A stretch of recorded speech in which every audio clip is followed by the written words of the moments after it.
It's time to feel the rage. Welcome to Film Rage, where we talk movies in cinema, streaming, and classic films as well. Directors and actors beware, as you cannot hide from the rage. My name is Bryce, and I'm part of the Film Rage crew, which also includes Jim. Hey there, Jim. Hey, Bryce. Also, we have Murray. I think. Are you here, Merman? Yeah. Or are you one of your dozen jobs? No, I have a rare day off. All right, Merman's here. Yay! Yay! So with the introductions out of the way, let's rage on. Let's indeed. Thanks to all been supporting us. If you love our independent podcast, please like, subscribe, share, and give us a 5-star rating on your listening platform. Or support us and join the Film Rage community by joining a membership at buymeacoffee.com/FilmRageYYC. If you cannot commit to a membership, you can still buy us a movie rental and dare us to see a terrible film. And you know what? We will watch it if it played anywhere in the world. Well, now, let's get to raging. But first, here's a word from our sponsor.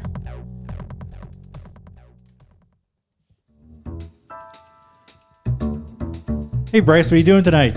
I'm going to my favorite cinema, Canyon Meadows Cinema, to see the best second-run movies at the best price. What? How inexpensive are they? Regular price is $5, $5. Regular price is $5. Makes me hope they also serve pizza. They do, plus a lot of other great food choices. Plus, I'm planning my office Christmas party there. They can host a plethora of options for any get-together. Gaming, movie, drag show. Drag show? Now I know where I'm planning my next party. Hey, maybe you think there's a Liam Neeson or a superhero movie planned? Ugh, I hope not. But maybe there'll be a great independent documentary. Sure. Call CMC at 403-670-5444 to book a special event or go online at canyonmeadowscinema.ca.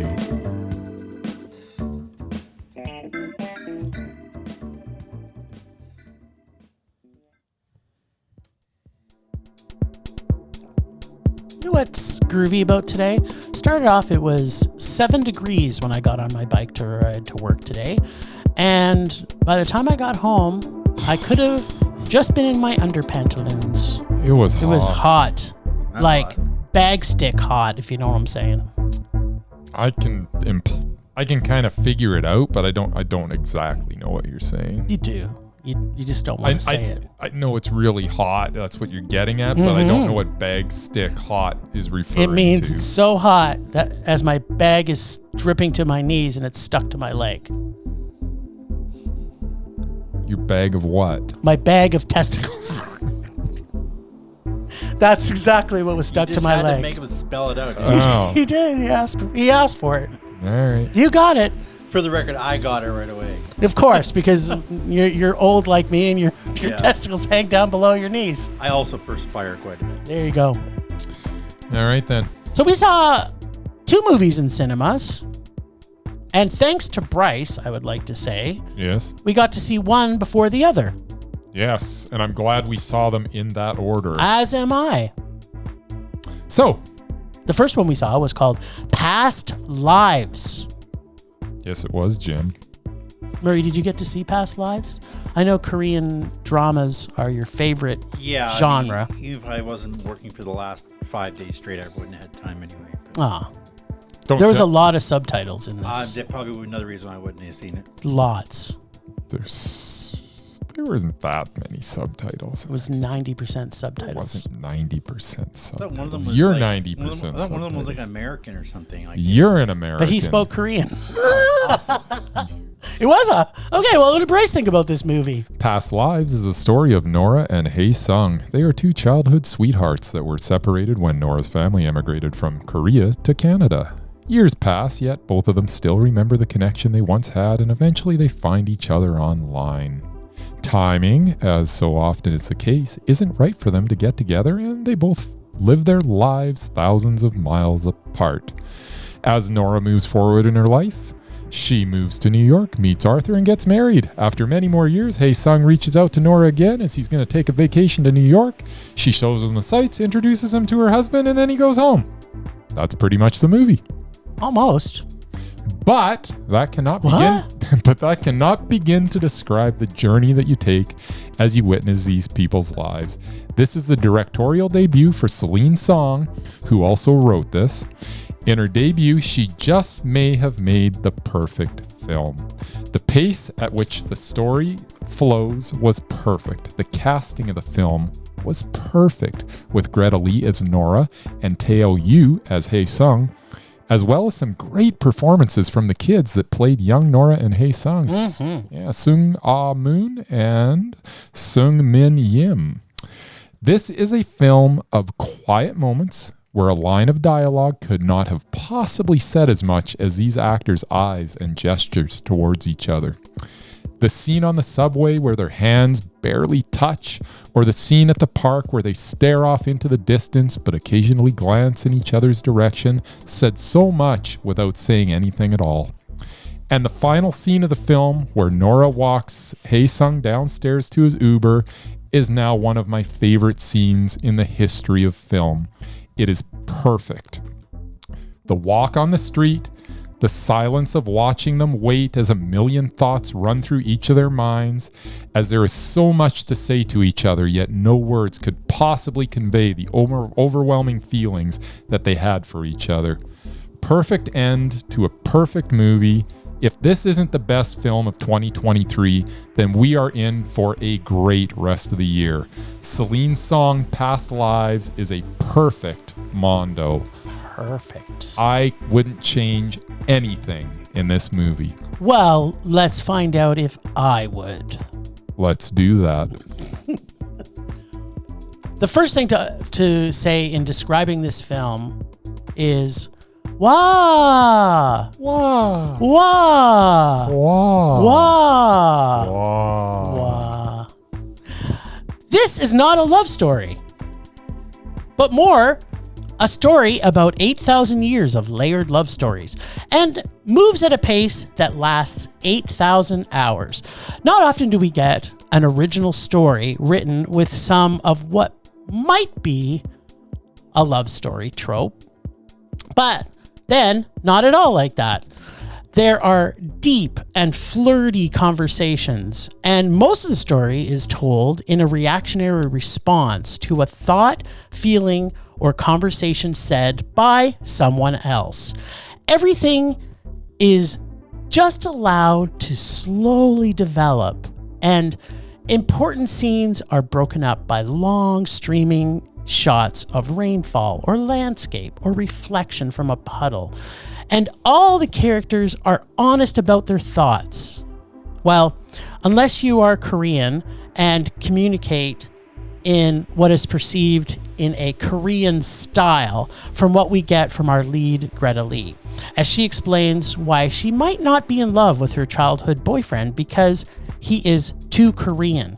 There are so many times in this movie nothing is really happening, or so it appears, but emotions are always present, but then overtly obvious, or in the case of our lead male Korean actor, Teo Yu, where he always seems sort of one note and emotionless, but at the same time, he has this look that you can read right through him to the core of his very soul. One of the most humorous scenes in this movie was when he just spent time the night before reacting with his long lost friend and his first love, and he goes to sit down at the breakfast table with his mom, to which she says to him, "What are you so excited about?"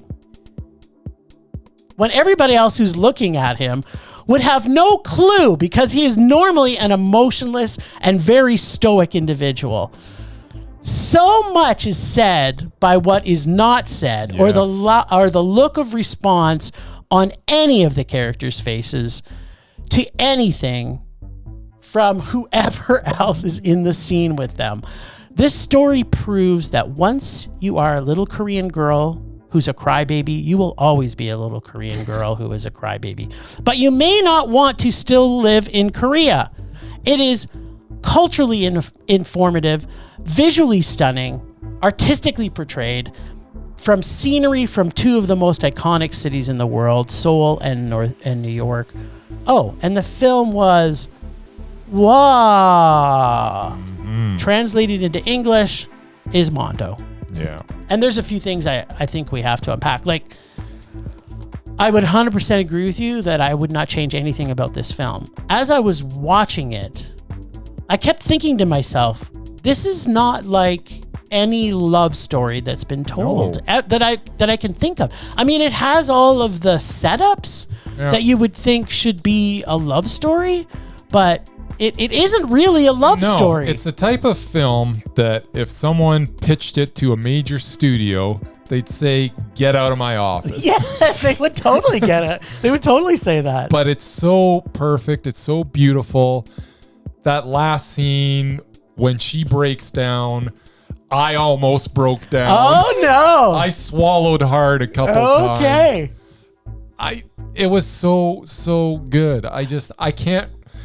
We've seen a lot of good movies this year, but I can't remember being affected this much by a movie in quite some time. That's pretty good for you, because usually, like, it's usually me that's crying my eyes out. Yeah, I actually looked over and I'm like, well, I gotta hold back the tears because Jim's not bawling. But you know why I wasn't bawling? Because I was so emotionally connected with all three of the characters. Yeah, no, and you can understand. And to be honest, at the beginning, when we first get introduced to now his name's left me. Arthur. Yes. When I first got introduced to Arthur, and for the first little bit, I was like, I really don't like Arthur. But you know what? Arthur is a good dude, doing the best he can in kind of a poo-poo situation. Yeah, well, and because he's not going to be over the moon for what's going on around him. No, but he was, and in all honesty, so Murray, so that you get this picture, there's these two childhood friends that never, at no point in this is it sexualized in any way, shape, or form. But they grew up as friends. They could have been just two males, two females, whatever it was. I mean, there was that childhood attraction that they had. And there was a deep, deep connection. And the deep, deep connection of a friendship that, was boundless, right? And what's kind of interesting about it is because they're both still happy with where they're at in their lives. Yeah. And they just come to the realization that she's not moving to Korea, and she's realized that she doesn't want to be with a Korean male who lives a Korean traditional life. And she's not necessarily being racist about it. She's Korean, but it has everything to do with she's in the States, and now she likes the way that things are in the States. Yeah, and I honestly believe she loves her husband. Yeah, she absolutely did. But I also believe she loves him. Yeah. And that's okay. Yeah, and he understands. Yeah. It's like, I gets it. And that's what I liked about it, is they didn't throw in all this other shit that usually love stories would throw in. There was like he didn't have a big tantrum, and there wasn't any big confrontation between the two guys. Yeah, it was just they understood each other, and they both actually loved each other. Like, they both really cared about each other. There was a connection there too. Yeah, if there was going to be any sex, I just kind of wish it would have been a three-way, because then that just made it fit, but it would have ruined the movie. It would have been terrible. I'm just saying, if there was, that's the only thing that would have come out as being okay. I'm so glad you had no input on how this movie turned out. Well, I'm actually quite glad I did neither. But the porn version of this, because back in the day, in the 80s and 90s, there was always a porn version of this. If we get past Lives XXX, then that's exactly what would have happened. I'm sure about it. Yeah, so I suggest everybody go see this. If you want to see a love story that's not a love story, but is a kind of a love story, it's a love of love. Yeah, it was really good. But it's not a love story. It was so good. Yeah, I agree. Yeah. All right, then. I wouldn't have changed anything. Would you have changed anything about the next movie we're going to talk Yes, about? I would. I would have changed it. A little bit. Maybe just not make it. There's that, but hold on. Let's, we got to find out what happened in this movie. All right. So we also got to see Indiana Jones and the Dial of Destiny. So I really wanted to see this with eyes wide open, not like Stanley Kubrick's version of that, but eyes wide open.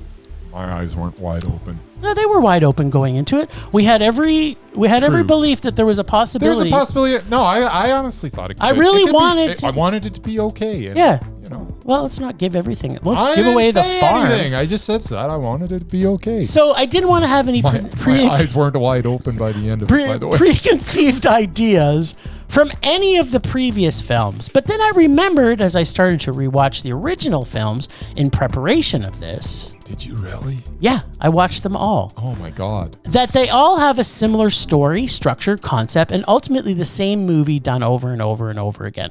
So when this one started, I thought, well, maybe it will be a little different. And it was. I mean, we got all the same formula the others had, but this whole movie is based on nostalgia for something that should have died back after the original. It has, and I quote myself here, CGI Harrison Ford, CGI Mads Mikkelsen, CGI backdrops, CGI car chases, and oh wait, every single thing in this movie is pretty much CGI.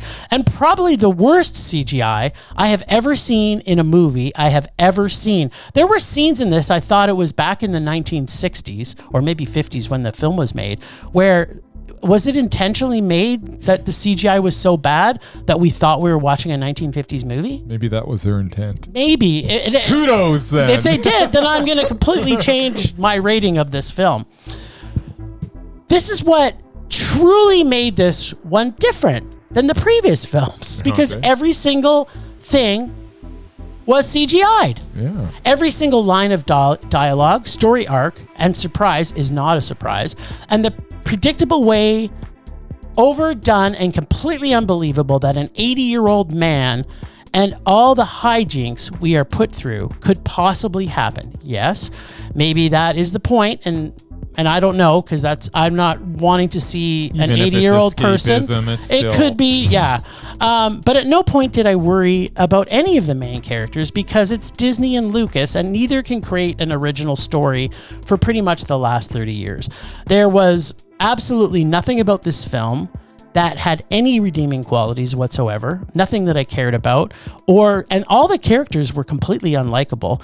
And I kept wishing that it would either end or that they would all just die. Wait, I take that back. Mads Mikkelsen was great. But again, his story and arc are both transparent and make zero sense through the entire movie. But fuck me, do we still need to keep making these terrible sequels to terrible franchises that get progressively worse?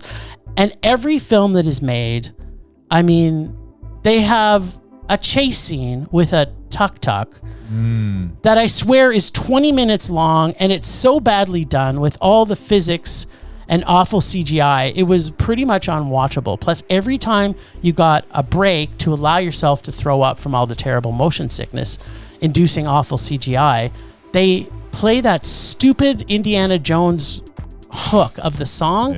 And by the time I rewatched all the other movies prior to that, we actually watched them in reverse, Monique and I, and we watched the original one last night. The original one I'm still okay with. But every time that music came on, I was just like, can we please not have this in there? And there was times it was so loud in the movie, I just was like, what the at least in this version of it, this version of the Indiana Jones world, it wasn't as overt, because we kind of slide it in there subliminally to go do do do do, and I was just like, I can't stand that hook of the song anymore. Yeah, so I really did not like anything about this except for Mads Mikkelsen's performance. I wish that Harrison Ford would have died and that the franchise could die with him. That's what I was hoping. All right. Oh, and we got things to unpack, but let's see what everybody else thought. Well, not surprisingly, I feel completely opposite. Of course you do, because you love Harrison Ford. I like Harrison Ford. I like Indiana Jones quite a bit. There you go. Except for maybe Temple of Doom. But yeah, I enjoy those movies because they're ridiculous and completely unbelievable and stuff like that. It's like Mission Impossible. Like, that kind of shit doesn't actually happen. But it's a fun ride. So yeah, I thought this movie was actually, for the most part, pretty fun to watch. Cool. It also didn't hurt that I went to see it was somebody who also likes loves these it. kinds Yes. of movies. Yes. In fact, it was his idea. Yeah. Nice. It was the first movie I've seen with him in probably 3 years. And as I mentioned before, he's losing his job and moving back to the East Coast. So I don't know how many more times I get to hang out with him. Yeah, it was a good So celebration. this is fun. It was a feel-good night. Although I will have to say, we went on a Monday night. The place was packed, and we tried to go to the first one at 6:30. There was like 3 seats left. Oh, wow. Tried to go to the one later, also like 3 Wow. seats. So, and that's a Monday. yeah, so we ended up going to some laser ultra thing. Nice. And I had to buy the tickets with my credit card, Oh with my my you know, what do you call it? My landmark Yeah. extras card. Nice. And I bought his too. Nice. So I basically used my credit card, which is breaking basically one of my cardinal rules of going to movies, because it would have taken me literally a half an hour to get through that concession line. Nice. And then once we got our seats, I tried to go back to get something to drink because I can't make a 2.5 hour movie without something to drink. Exactly. Yeah, screw that. So I actually went to the freaking vending machine and just got This a is getting bottle. better. I got a Bottle of pop for bottle like of pop. $5. Yeah, it's for, well, the actual, these ones are like $5 too. So. I know, but yeah, like three times you as would've got much. and you would have got but to choose I'd- the flavor. I had to have something. Yeah. And it was Yes. faster because I wasn't going to wait in I line. still can't believe it was 2 sold-out performances On on a a Monday Monday night. night. I didn't even look at the IMAX one, but it was also full. It was really- a Monday night. It was Come- really busy with should've us. come There to was Eau like Claire. there was Yeah, 20 people. I hate Eau Claire. What? In fact, we were like kinda in the do, first too. row, basically, love when Eau you Claire. walk in. Yep. And there was actually somebody sitting beside my friend. There was no No space. no space at all. It was this old couple, and the guy went off the concession line, missed the first like half hour of the movie. I feel Then- jealous. And then she went to look for him. So they basically missed like the first half hour of the movie. I kind of Oh. wish They I came missed back the with their first half of the popcorn and movie. stuff, and I'm like, you They're shouldn't so even bother. lucky. You So shouldn't what were have the bothered. things you liked the most about it? I liked the action. Yeah, it was CGI. I enjoyed the CGI. Did you think Indiana the CGI was Jones. good? I honestly don't know. As long as I'm in the scene, I don't care if it's good or bad. Gotcha. I mean, obviously it was Harrison Ford's stunt doubles, but I mean, I was okay with that. Do you think 'Cause when he's he 80 was years old? Do you think when he was trying to it's pretend better to at run them, that was also Harrison No, Ford's stunt doubles? it's also laughable because when he's like in his apartment and his neighbor like is cranking the music at 8 o'clock in the morning, and he gets up and he has no shirt on. I'm like, you could tell he's 80 years old. Like that's not CGI. Wait, I'm taking that back. That was Oh, actually a he part. looks pretty good. Yeah, that was another part that Anyway, I you liked can about tell. this movie. Yeah, you can tell he's obviously and he's been shot and stabbed and Yeah. I'm not convinced they Everything didn't else. CGI him a little bit because he looked almost too good. Anyway, so I mean, obviously they're making fun of the fact that he's old, but yeah, I didn't really enjoy her character Yeah, she was because annoying. I never liked her. She basically was out for herself the whole movie. And then all of a sudden she the changed. point. And then at the end, she changed all of a sudden. Yeah, it took seconds. And they Oh, did basically she? had they had a new short round. I mean, that's exactly what I have that in my unpacking. they basically had a new short round. Yeah. A slightly older version of short round. Yeah. I'm like, okay. Keep that thought because I have some Wasn't crazy unpacking about on him either, that. but no, I enjoyed some of the action. But yeah, the ending was completely ridiculous. I mean, Like so ridiculous you like, loved it, I'm or sorry, so no, like, ridiculous? time travel, really? 1969, they're Yeah. like traveling back. Like the whole movie was setting up this. Is that what happened at the end? That's what, were you asleep? Did you not?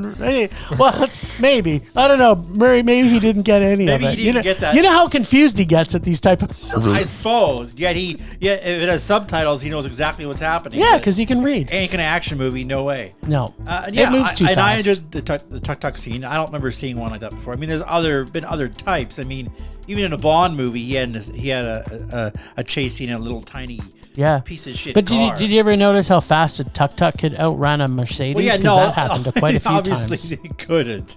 And the fact that they fixed it, they just steal another one. But, But- souped up tuk-tuk. Yep. Exactly. But no, I enjoyed it quite a bit, and my friend actually liked it a lot. Of course he did, Okay. because he likes He enjoyed Indiana it. Jones. He hasn't talked during the movies or anything, but Yeah, I mean, that's good. he enjoyed it. At the end, he liked it. So what'd you give it? Well, it was obviously not Mondo, but yeah, it was an enjoyable meh. Nice. There you go. That wasn't the worst thing I've seen. I mean, yeah, and I'm glad that at least he said he's done with them. So. It is also not the worst, Worst thing that I've seen. Yeah. It might be the worst thing I've seen this year, but it's not the worst thing I've No, there's been There's worse. been a I, couple. I There's actually, a lot I actually worse. enjoyed I it don't better know. than the last one.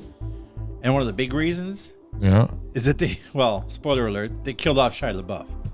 They basically Well, that is spoiler for that one. Everybody should have well, no, seen they, that no, one. they if they've announced seen it. why he didn't come back. Yeah. I mean, for those who have seen it or haven't seen it, basically, he went off and got killed in war. But so obviously, Shia LaBeouf was so bad, or he's so bad now. Shia LaBeouf's awesome. They didn't want to invite him back. Really good. Because this is only like what, he's just 10, 15 years after the last ones. I mean, he was something like would have that. still been around. No, I think it's more like 20 something. No, it was in the 50s because it was the what do you call it? The nuclear testing. Yeah, but when was Like 55. You know what? I forget. The timelines are so. This was 69, convoluted. so that was like 14 years. There you go. But anyway, yeah, I was glad he wasn't in it. Shia LaBeouf could have fit in perfectly then. I don't know. It was all right. I said I had fun. Good. You know what? That's why you go see movies, right? Yeah. It's a summertime movie. Summertime movie. Yeah. Bryce, what do you think of the CGI summertime flair? Indiana Jones and the Dial of Destiny was one of the most pointless movies that has ever been made in the history of film. There was so much going on, yet nothing was going on. This was boring. So unbelievably boring. I wish this was laughably bad, but it wasn't even that. It was just a colossal waste of time. How is this entertainment? If I was to describe this in one word, I would say that Indiana Jones and the Dial of Destiny was poop, or maybe excrement, or maybe feces, or crap, or dung. Dung's good one. Or caca. Actually, I know the word. Indiana Jones and the Dial of Destiny was a rage. By the way, I slept through the final few minutes, so I don't even know how this ended. There you go. And I really don't care. There's a point when I woke up and the credits were going, and I was like, "Oh, it's over! Thank God." Yeah, and I think I said to him at some point, and I'm like, "Did just something about that?" And he's like, "What? What do you mean?" And then he went back to sleep. I stayed awake for almost the whole thing. It was just probably, I would guess, from what I kind of recollect, because I remember them going back in time, and then I don't remember a whole lot after that. So whatever happened once they did, I don't know, and I don't care. It's funny because I remember, I think it was on the Big Bang Theory years ago. I think when Penny was talking about to the geeks on Big Bang Theory, and she turns to them and she says, "Yeah, I watched that movie you guys have been telling me, but I need to see Indiana Jones." And she was like, "Yeah, basically, if he wasn't even in the movie, everything else would have happened the same way." And I'm like, "Yeah, you're right. The same thing happens in this Indiana Jones movie. Like, if he wasn't there, the ending would have stayed exactly the same." There you go. So right? once again, what was the point? Yeah, well, that really just kind of proves the point. What is the point? I don't know. What was the thing like with Mads Mikkelsen? Sorry, the young version of Mads Mikkelsen gets hit in the face going 80 kilometers an hour off the train with a giant post. How did his head not get removed? Did he live? How did he not have one scar on his face? Yeah. And, like, it was just one thing after the other. I couldn't understand. I just can't. This is not the type of movie I like. I can't. I like action movies if they've got. Me too. And especially movies where it's like it's a mystery.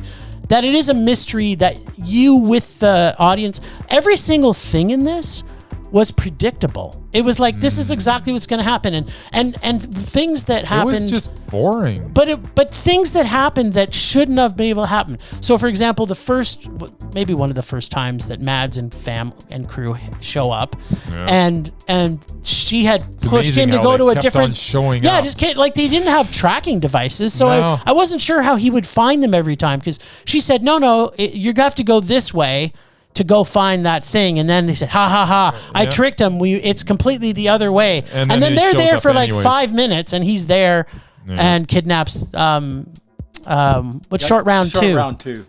Short round 2. Yeah, short round 2.2, and then short round 2.2 is apparently 2.0. 2.2 makes no sense. Well, he's like a little bit better than short round because he had more skills than short round. Like that he could learn how to fly a plane, which is not an easy feat. Yeah, that was the part that really bothered me. Yeah, that was just one of the things that bothered me. That was it. No, I mean that one seriously. Oh, that was the rest course. Everything else was okay. No, I mean short round, like he's driving a taxi cab because he knows how to drive. But I mean, flying a plane, like really? He's like, "Oh yeah, I can figure this out, no problem." First, he figures out how to jumpstart it, and then he figures out how to drive it as he's flying it.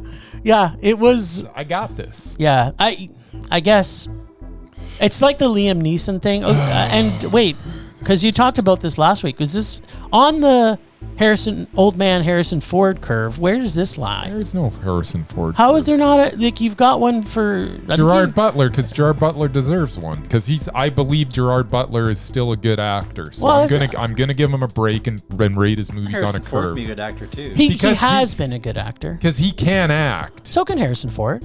Yeah, he can. Yeah.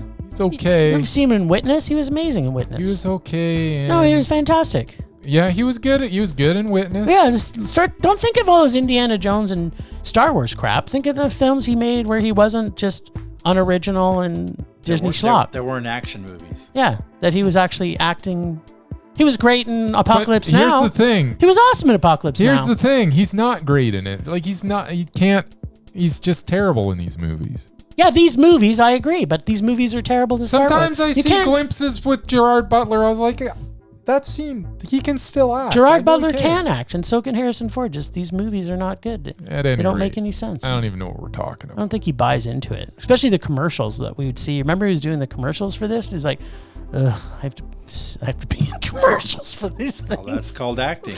Yeah, he wasn't doing that in the commercials. You got to pretend that you like your job. Yeah, but he didn't do a good job of it. He looked like he was miserable. He didn't look like he was happy. Sitting there doing trivia with. But you know what? The important thing is that we know that he's not going to be in another one. No. Yeah. That is the true. Yeah, they've already. That is the true winner. Unless they bring back Shia LaBeouf, I'm not interested. There you go. Right? Sure. Okay. Oh, the Mur. I don't have a whole lot because obviously I've been a little busy. 7 jobs. 7 jobs, no days off. This is related. Mr. No Days Off, This is related the to Merman. the one movie that I did see. Oh. Yeah. As much as I do like Indiana Jones, obviously a whole lot more than you guys do. That's true. And even the ones I didn't like as much, like the Crystal Skull, there were still moments I liked. No. Like I didn't hate the whole movie. There were some moments I did enjoy. This is my minute, thank you very much. Shut the hell up. That's going to be like 7 minutes. So. But yeah, the one thing that bothers me actually about all of them, yes, and this one included, and I guess some of the movies in general, is how lazy the bad guys are. Yeah. As you said, they just showed up. Yeah. Like Jones and his crew did all of the work, and then right at the end, let's snatch it away from him. Yeah, but that was in the very first movie that happened. The first 10 minutes. Yeah. That's the formula. And it happened in this one. I'm like, oh my God, like. Did you forget that about all of them? No, but it's the one thing it's always bothered me. It's like how lazy the bad guys are. Well, and you know what? To me, I think what it's proving, my thoughts, is that the bad guys are actually smarter than Indy. Because they go into the area, smarter. They politically inject themselves into the community, and then they buy their. If they were smart, they would have just waited till the end when they have all the pieces, and then took them away and shot them. Well, but at any point in the movie, it could have just ended, because when they stole it from him for the 6th time, it could have just ended there. If he had destroyed the damn thing like he said he was going to, this movie never would have happened. Yeah. Oh, that would have been great. Wouldn't it? So there you go, Dial of Destiny. Dial of Destiny. Anyway, that's all I got. So, did you actually go and rewatch any of the original ones before? No, I didn't really have to. So, what's your favorite of all of them? You guys are not going to like it. My favorite is still Last Crusade. Okay. You're not alone in that. I liked him and Sean Connery together. Yeah. You're not alone in that. I like only in this room. I like some of the comedy between them. Now, Connery's basically a buffoon, even though he's the smarter of the two. And they had a hot blonde girl who turned out to be a Nazi. There you go. And they had the bad guy for my favorite Bond movie of all time. There you go. For Your Eyes Only. Nice. So I enjoyed that one a bit. I wasn't crazy about Joaquin Phoenix's brother's scene, although River Phoenix was an awesome actor. I didn't enjoy the young Indiana Jones.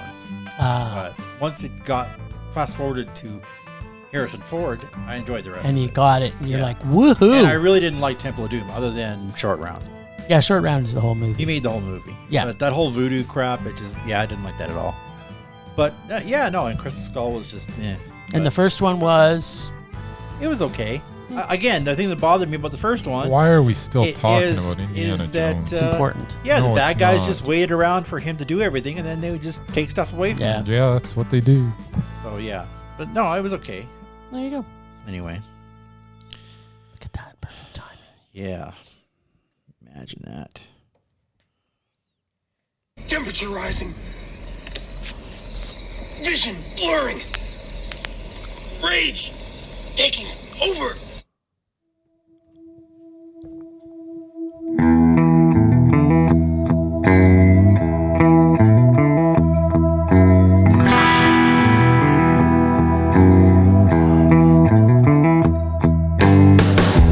Oh, sweet, sweet rage. My rage this week, I'm painting it with like a giant brush that just sweeps across sequels in general, but I'm gonna say nostalgia is my rage this week. My rage is that we have so little talent left in writing that the only way we can draw large crowds to the cinema these days is because of nostalgia and people's connection to a previous movie. That the society that we've created does not want to see the next, like if you go back to the 1970s when Star Trek or Star Wars first came out, and it was groundbreaking at the time, why are we not getting more excited about groundbreaking film? Instead, our entire society is built on nostalgia. So my rage this week is for nostalgia. I want it to all end because I want movies like Past Lives to come out, which is a completely original take on a love story. Yep. And I don't want to see another fucking Indiana Jones movie, Fast 5, Fast 10, another Star Wars spin-off, I want to see original content that makes me excited to go back to the cinemas. I want to see something that people had to spend time writing, like the movie Nobody, which I rewatched the other day. Which is fantastic. It's an action film that is freaking mondo, and for whoever hasn't seen that, It's fun. go see that because it's awesome. And that's my rage this week. Nostalgia, fuck off. Ditto. I actually enjoy it because I've hated pretty much everything in the last 20 years it's come out. There you go.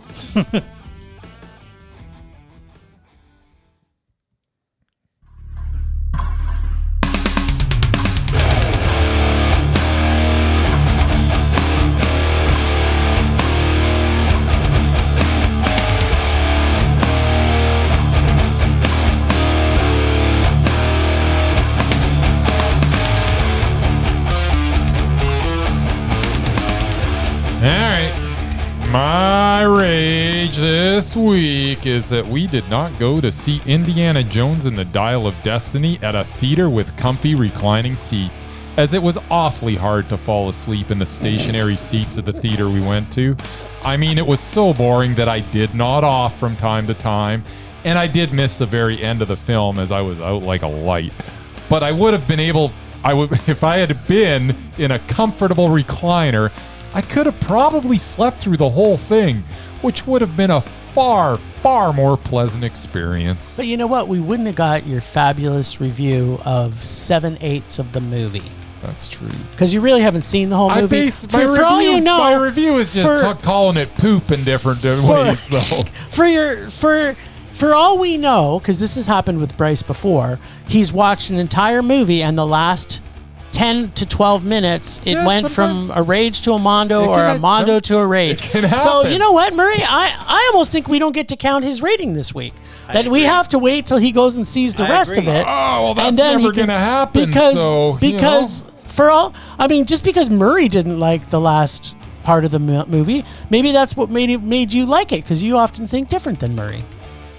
Yeah, I'm never watching the end of this movie. Oh, yes, you are. No, I'm not. Because guess what's going in the rage bag 5 years from now? Exactly. You don't do it, I will. Murray's going to buy the Blu-ray. I'm going to throw in Crystal Skull for good measure, too. Nice. It's not funny. I think it is. It's pretty funny. Yeah, this is good times, man. Good times. Rage subsiding. Pulse slowing. Anger fading. Oh, the lists. Baby. For those of you who do not know, this is the area of our podcast where we talk about the lists. Go to filmrageyyc.com and take a look at our list page where you will see repulsive actors. You will see mesmerizing actors. You will see doubted and undoubted actors and directors. And we've been working diligently hard on Murray's assignments to lessen our mesmerized list. And I think we may have done it this time. I think we have too. I'm pretty confident. I think we're going to be on the same page. I hope here. we're on the same page. I hope we're on the same page. I think we should be on the same page. I think maybe a lot of people are coming off the list. Possibly, but maybe not. Maybe not. Well, let's see. We'll see. Well, Forrest Whitaker already got off the list, and he was not better than anybody else. Then we don't agree because Forrest Whitaker was the best thing in this movie, and they both should be gone. Well, I would. He's already off the list. Yeah, that's right. That doesn't matter. Yeah, count. if someone you don't understand, Murray. If the guy off the list out mesmerized the people on the list, then they can't be on the list either. Yeah, we've done that before, Mur. You know what? I'm gonna agree with you. He was so much better than either of them. What are you talking about? There was parts of Jared Leto that Oh I my liked. God, Jared Leto was awful, and Jodie Foster was a frickin' rutabaga in this. She was, yeah, Jodie. You know what? And you know my love of Jodie Foster, right back to Little Darlings. I was disappointed in her performance. Yeah, she mailed this one in. Oh yeah. And Leto was not great. He wasn't his normal Leto self. Whitaker was way more mesmerizing than Leto. But I actually cared when he spoke. He's the only person that I see. The only thing I'm going to disagree with you on. I mean, I'd take Dwight Yoakam over all of them. Dwight Yoakam's great. No, actually, what I was going to say. So other than Forrest the only Whitaker. the only thing I'm disagreeing with you on, is I don't think Forrest Whitaker took them off. I thought Kristen Stewart took them off. Okay, I'll agree with sure. We'll go from Forrest Whitaker down to Kristen Stewart. That's fine. And I can't believe, because I normally don't like Kristen Stewart. She was very good. She was brilliant in this. Yeah. I was like, is that really her? In fact, when we're watching this, my wife turned to me and she says, "That can't be Kristen Stewart, the same person that was in the vampire movies." And I'm like, "Yeah, that's the same actor." That's why she was in the vampire movies. Well, yeah, and I'm just like, and then she didn't do. Anyway, that's a whole other story.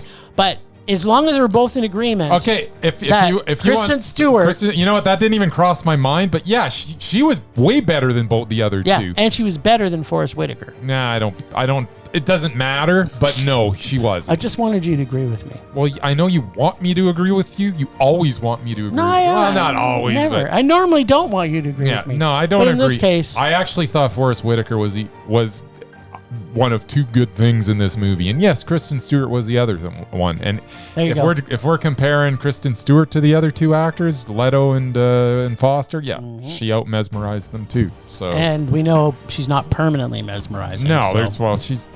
She's been in movies with Robert Pattinson, so excellent vampire movies with Robert Pattinson. Well, let's not go too far here. Robert Pattinson's performance was good, but the movies were not. Robert Pattinson out mesmerized. To borrow a phrase, they were poop. Yeah, they go or caca, right? They were not whatever caca. word you want to use. Yeah, feces. I'm sorry, vampires do not sparkle. They do. They saw them in Twilight Sparkle. They do not. They do. I saw it. Not in my world. There was CGI sparkling too, Murray. There was sparkling. There was so much CGI sparkle. And they play baseball in the daytime. Yeah. Don't even get me started. What a travesty that is for a vampire movie. You know what? I don't think it's a vampire movie. That's why Bryce liked it. It's not. That's the problem. It was a love story reading to his 13-year-old girl self. Yeah. Did you read the books, by the way? No. Okay. You probably should. Who's got time? It's true. There's too many movies. Guess what Bryce is getting for Christmas? It's getting the box set. Bring it on. So, what do you? I'll thumb through. Taking these guys both off? Is that what you want? Yep. They're gone. It's done. All right then. Yep.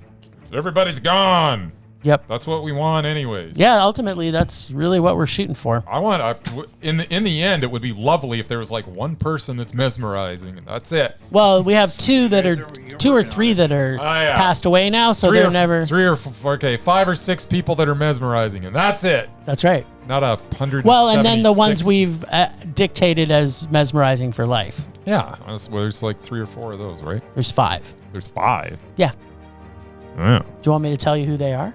I know Wanda Sykes is one. I'm going to tell you anyway, because she totally is. I don't think I agree with all the people that are. It's Wanda Sykes. You agreed when we put them on the list. It's Sean Penn. You agreed that we put them on the list. Yeah, but to be mesmerized for life, that's a different Okay, so story. Casey put Bruce Campbell. Bruce Campbell. Did he? Yep. I thought Casey put... Nope, you were wrong. Put Bruce Campbell. He put Bruce Campbell. Who put Veronica Cartwright? That was George. I put Sean Penn. George put Veronica Cartwright. Wanda Sykes was you, and Demur put Russell Crowe. So they're all fine. Yeah, exactly. There's a reason they're on there for life. There you go. And there's ones we did not choose simply because I have pure confidence that Viola Davis will never be taken off. So my choice, she wouldn't even be on. There you go. Not up to me. Murray's intimidated by strong women. No, I don't like her. Oh, apparently. Yeah, but that's what we just said. That's what it's literally you're just saying it in a different way. That's right. He doesn't like women that could beat him up. And I have a feeling... I enjoy women that can beat me up. I just don't like how sourpuss she is in every movie I've ever seen her in. Yes! No one plays sourpuss like Viola. She ever friggin' smile ever at anything ever? She has one of the greatest smiles. I've seen her smile in interviews. Have you seen The Help? I've never seen her smile. Her smile makes my heart sing. Every movie I've ever seen Viola Davis in, she's been miserable. She is. So that's why I don't like her. You've probably only seen 4 or 5 of her movies. True, but that's what I'm saying. You need to watch The Help because she has a big shit-eating grin on her face. Pun intended. I see what you did there. Probably one of the best smiles. I think that's what she won an Oscar for, wasn't it? I don't know. I think it was. The Help? I don't remember. Yeah. So. Oscar Schmosker. I think didn't Octavia Spencer and her win Oscars for that film? I don't know about her. I'm pretty sure they did. Listeners, we can check the internet, but it's much more fun if you tell us. If that's where Viola Davis got her Oscar. I thought it was for that Denzel thing she did. She deserves to get one for every movie she's in. There you go. In superhero movies, she just still deserves the 5 minutes she's in them? Yeah, exactly. She's amazing. Whatevs.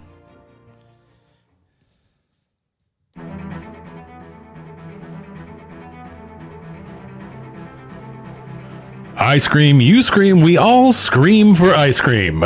But I'm guessing no one is screaming more than our 2 little masochists, Bryce and Jim, as they took a repulsive scoop from the Merman's ice creamy bag of rage last week and came out with the Martin Lawrence comedy, The Black Knight. I'm not sure if you could hear my air quotes around comedy there. This week, we're back to Bryce, and what's this? He has to pick from my bag? How delectably succulent that is. Come on, Bryce. Now, let's settle the highly anticipated question we have all been waiting for. How many Martin Lawrence films does it take to break Bryce if Martin Lawrence could break Bryce? Oh, and, Jim. Seem to have forgotten about him. Any who's'll be. Will the boys' laughter be their armor, or will they choose to fall on the Black Knight's sword? Yeah. All right. The Black Knight starts with Martin Lawrence as Jamal grooming himself in the mirror making faces. That was the best part of the movie, as at least he didn't say anything. What amazes me is that 3 writers got paid to pen this piece of crap. I do not understand how a film that is a comedy cannot make me laugh even once. It is also obvious nobody cared about the production of this, as at one point Lawrence is pulled out of a moat, but his clothes are bone dry. He then gives some cash to a vagrant, and guess what? The bills are also dry, even though he was just fully immersed in water. There are other silly annoyances as Jamal's chain is outside of his shirt, and then in the next camera angle, it's inside of his shirt, and then it's outside of his shirt, and then it's tucked into his shirt. That happens several times throughout the film. At one point, Jamal rips off his shirt pocket to reveal a logo, and then in the next frame of the film, the pocket is magically sewn back on. Everything about this film is lazy, from the writing to the acting to the lack of originality or any attention to continuity. Martin Lawrence continues to repulse in this steaming pile of rage. Okay, so we open, as you've mentioned, on the completely repulsive Martin Lawrence, making, and this is heavy air quotes, funny faces as he brushes his teeth, At least he wasn't talking. flosses, and picks the hairs out of his nose. And this is supposed to be funny. So I'm thinking, it has to get funnier, right? No, it didn't. It's the best part of the movie. Right from moment one, this was a middle-aged man who works at a medieval theme park who thinks his boss should quit and move to Florida so that he can live how without a job? Nothing in this made any sense whatsoever, from who or what Martin Lawrence is to the fact a magical necklace found in a moat can bring him back in time for no reason whatsoever. Then we spend the remainder of the movie in a state of stupidity to the heights I have never seen in any movie before. And the level of repulsiveness that Martin Lawrence puts out has taken me to a place I thought I could never go.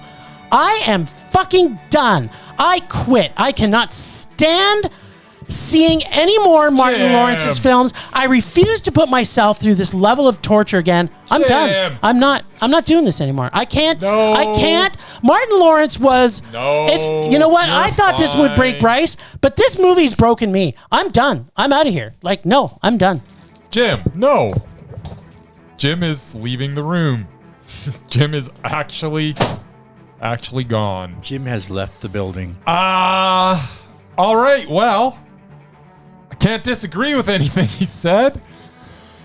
I guess I'll go ahead. Well, on with the show, as they say. I got to choose something from Casey's Dare Bag, apparently.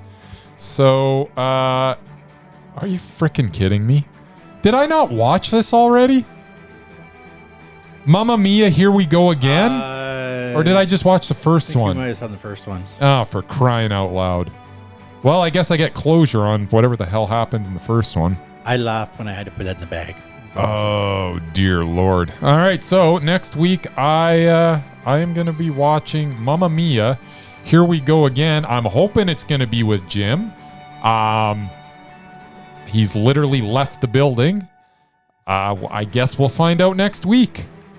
But yeah, that is that. I might watch it again just for kicks. Excellent.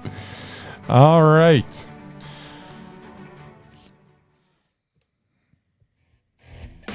I guess I'm doing the closing then.